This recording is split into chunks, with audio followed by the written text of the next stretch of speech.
people, welcome back to our channel. You're here with me, SUREET and Stevie K. Okay, today guys, we're watching why India doesn't build skyscrapers. Yeah guys, it's from the channel the B1M. So go check this one out guys. It's I haven't done anything from their channel before, so do check them out. I'll put the link to this video in the description below, and obviously you can check out their channel, subscribe and see if there's anything else that you like there. Guys, if you're new to our channel, don't forget to like, share, subscribe. Also check out our other two channels, links will be in the description below, and do let us know if there's any other videos about India or traveling in India, food in India, or things that we can learn and discover and know about India that you guys will also enjoy watching with us. It's been quite interesting, like seeing things. Especially the video we watched the other day, that was just really lovely. The guy who's travelled. Yeah, the travel. What was it? David's been here, was it, or something? Really enjoyed that. Which was sent by Doc, and it's, like things like that. So it's interesting even for people who are living in India who haven't been to certain parts of India. The food ones, which are nice, you keep getting to see and even though that had food in it as well, you got like other information and stuff. Yeah, it's nice. It's quite instead of us just sitting here getting and like I said, it's not just for us people who are on the outside, who are probably from UK, America, Canada, wherever, who want to go to India and want to know where to go and what to, but also it's for people who actually living in India, different parts of India, who've never been, and it's sort of interest them as well. We'll see what where we live is like this and where we're going to go. I mean, it's the same here. We live in Birmingham, but London and Bath or Bristol or Bournemouth or something like that, it's all different. It's never the same. The houses are different. Everything's different. Different culture, different way of living and stuff. Just weather's the same. It's horrible. Just put that out there. That's where you don't want to go out. You don't want to travel here in the UK. Anyway, guys, but this one, I'm curious. Why don't they have skyscrapers? I actually thought they did. I thought they had skyscrapers. I don't know why. But anyway, let's check this one out. Travel to almost any bustling city in Asia and you'll notice that many of them have the same thing in common. They build big. Massive skyscrapers tower over city centres, largely a product of economic growth and the demand for space in congested areas. Then there's India. The country's home to some of the most highly populated cities in the world and has the second highest GDP on the continent after China. But its buildings don't really reflect these numbers. It has some skyscrapers, but they're mostly in Mumbai. There aren't very many of them, and they're shorter on average as compared to neighbouring Asian cities. Wow. Mumbai sits on a peninsula where land is both scarce and expensive. Normally, such constraints force developers to build upwards. Think New York or Hong Kong.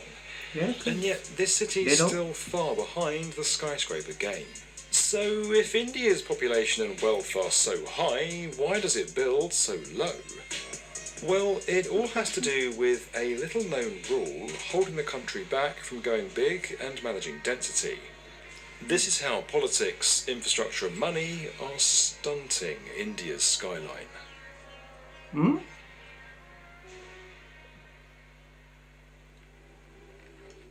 To many of us, skyscrapers are symbols of things like wealth, power and growth, and they tend to rise in places where there's high demand for space. China has constructed nearly 1,100 skyscrapers over 200 metres tall. It's followed by South Korea with 86, Malaysia with 61 and Indonesia with 48. But India has just 24, and only a couple of buildings even close to 300 metres under construction. That's a very unusual difference considering its population of 1.4 billion people and its overall wealth. Instead of going tall, the country tends to build outwards, and historically there are a few reasons for that. One is infrastructure. With such a large population, India experiences frequent power outages, especially during the hotter months when demand for electricity is high, and many of its cities often grapple with access to clean water. Now, the availability of power and water are important for skyscrapers. High-rises consume more than low-rise buildings, so it's essential that the surrounding infrastructure can support them. That's part of the explanation, but really there's an even bigger culprit behind the country's short skyline, a building code mandated by the government that's been in place for decades. It's known as the Floor Space Index or Floor Area Ratio, excitingly abbreviated to FSI. The FSI is the ratio between the total amount of floor space a developer can construct to the plot of land that floor space is being built on. It determines the total area that's allowed to be built on a site. Shirish Patel, a civil engineer, explains what this means with a little bit of maths. So if you have a plot of 1 hectare and an FSI of 1, let us say, then you can build 1 hectare of floor space, which would be, if your footprint is half a hectare, you can build ground and 1 upper. Half a hectare on the ground floor, half a hectare on the first floor, that makes 1 hectare, which is the plot area multiplied by the FSI.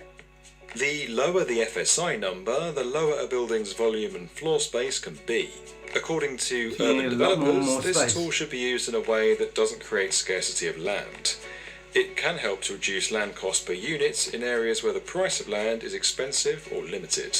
Now, several cities have these building codes for height restrictions in place, but across India they are stricter than most countries with similar profiles. Take a look at Mumbai. In 1991, in an attempt to limit new construction and keep migrants out, Mumbai introduced an FSI of just 1.3. To give you a bit of context on just how low that number is, in New York, Manhattan has an average FSI of 15, and India's nearby Asian cities are just as high or even higher.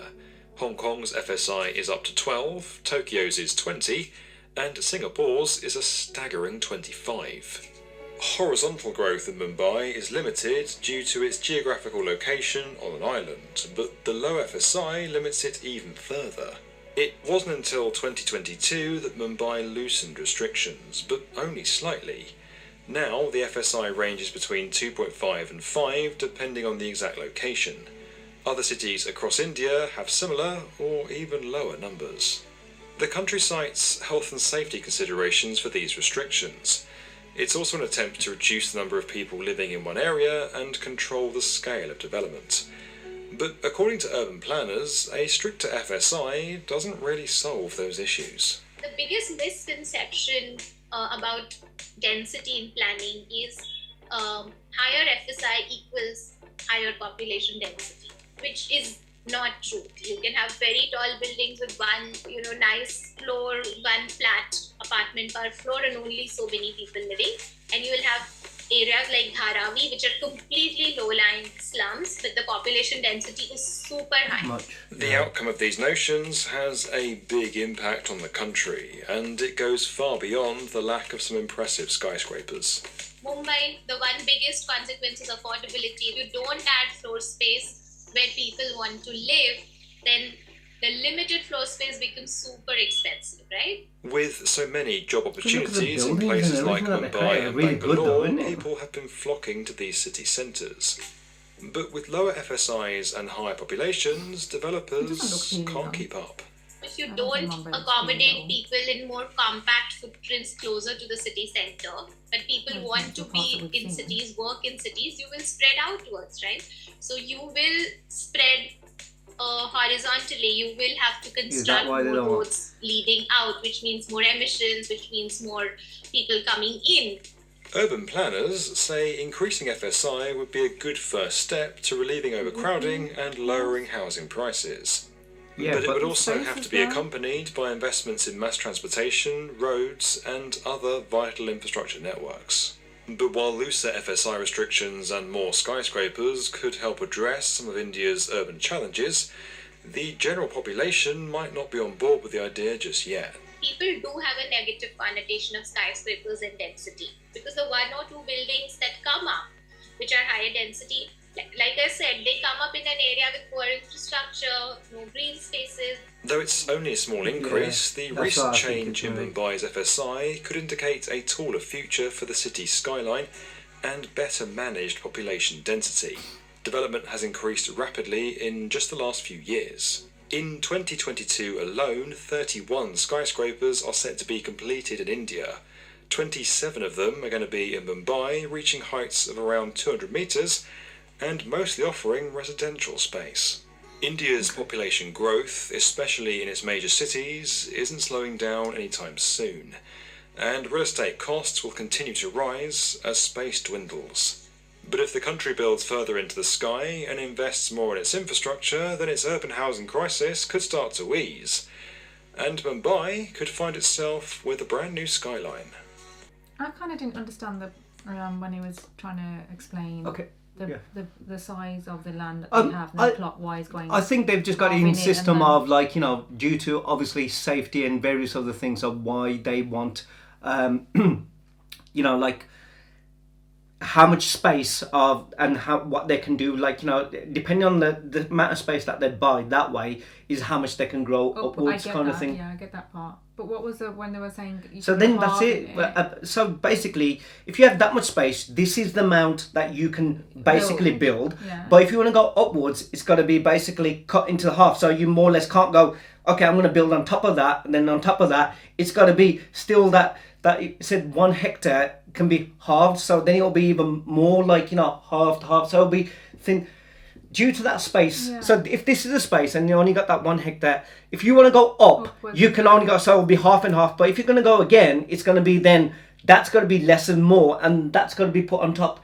Unless you buy bigger space on the outside, then you can. So the more space you have on the outside, the more you can build upwards. So the more land you need. But again, also, there is the thing like they're mentioning about the water and the electricity and stuff like that. That part, But what I think also they do is, have you seen when we're watching Bollywood films, right? What ends up happening majority of the times when we watch these films, it could be like Lagiro Munabai and stuff like that. If you see those films, I think it's just the way that it's always been. People are living in houses and certain area, and they've always been there all their life. And then you always get like these people who got loads of money and they buy people's houses, people's shops and little stores, and they say, you know, what we're going to do is you pay this and we're going to put this big massive building here and everyone's going to be happy and all that. And then what does it always portray in the movies? These money makers don't care about anyone else. These people aren't going to get their places. They ain't going to get their houses. They're all, let's get rid of them because we want to create this skyscraper for different kind of people to live here, different kind of people to visit. We're changing all that and we're removing the people who are already there, but we're not giving them anywhere to stay either. We, on the basis, it's always the negative on that side. And even now, when you see Mumbai, if they were going to increase and build, they have to remove something to build upon. And what do you remove? You ain't going to remove the other infrastructures and things that are like, you know, you have to remove people who actually live in there who can't probably afford to go anywhere else. They've been there all their life. If they support them in a way that they start doing things again, and being able to live and afford to be. But again, like he says, it's like, you know, the urban and stuff like, you know, they can do this, can do that. But the problem is, you know, the people who want to make this stuff usually want to make it to make money. And when they can't get money from these people, no one wants to go, you know what, I will build this structure. At the top, there'll be business and work. In the middle, there'll be people who are like proper residential, like, you know, who paid for the top apartments. But down below, because then they ain't going to buy... down below, it's going to be the people who can't afford it and who were here in this space. All of that to go up the top, and what do you want to do? Yeah, or who wouldn't afford it, who won't look after it, or, you know, I'm not saying that they wouldn't, but they just like more or less going, I've got to give all these people something for free, for nothing. And it's those kind of little thoughts. And not only that, like I said, if you've got to build something in a certain area, you're not going to have the greenery, you're not going to have the rest of the stuff. It's all going to be eliminated unless they place it in part of it to make it look in a certain way. There's so many reasons. Usually it's to do with money. And usually it's to do with, if we need the space, we need a certain amount of space, we need that, but we need to remove something. The amount of slums there are in India, those big areas that they could, you know, take away that. Building upwards reduces... But if there was a billionaire, I always say, where's the person going to take all the money? If there's a billionaire said, look, I'm going to make 2 skyscrapers, one's going to be for business, or 3, one's going to be for business, one's going to be for the people who think it, then I'm going to build a certain place that these people, other people can stay. Someone's living amongst each all of that already. Like, you've got the slums right next to you can make it look better. Yeah, just making it, just people all more chipped in. appealing for other people to come on. Want to visit and view, do you know so what I mean? But it's that, and you know, everyone wants to make something, but not everyone wants to get. But there's got to be other reasons as well. There's got to be so many more. Just it can't be just that. There's got to be various other reasons why they don't do them. Could be health and safety. Could be something else. You know what I mean? You've got to who have knows? the money to be able to, even like even if you did do that, you rehome all these you know, families, rehome them. Then it's what from there? The billionaires keep on making billions. Okay, you tell me. Them, so they have more schools keep on making how many people? Like there are people who give, But you know, Or they all give it to teachers. their own charities and people associated to them. So, and sometimes these people will go neglected. But it's not just about them. I don't think that's just the cause of it. No. There's got to be other reasons why Why there might be no space. I understand going then upwards, but then it's going to be, well, we're not going to see nothing then. We're all living, you know, you can't see anything. You only can see these massive buildings all around. You know, anyway. Yeah, you guys can write down, what do you guys know about the skyscrapers, why they are, why they shouldn't be? Do you like think they It's should really be? interesting, like, It to is learn interesting. stuff like this. Like, sit here and watch stuff like this. I mean, we watch all sorts of stuff, but when it comes to, you know, things that you don't know And about. how come it's just Mumbai and all the other places? No one's talking about them. Why haven't they got it? It doesn't have to just be in Mumbai. Why in other places? And it's a massive place. So, you know, it can't be just that. There's so much space in India, so widely open, that you're telling me that's the only place that you can build or not build. Yeah. So there's so many other reasons. But you guys let us know what you like, because they do build statues and ornaments and things high and big, and you go, course. wow, and you haven't can seen do those. that. So it should be a piece of cake compared to that, because those are designed in a unique way. Yeah. So As for, like, it's not hard for them. water supply and electricity, I don't know. I just still feel that's an excuse, because it's yeah. It's very...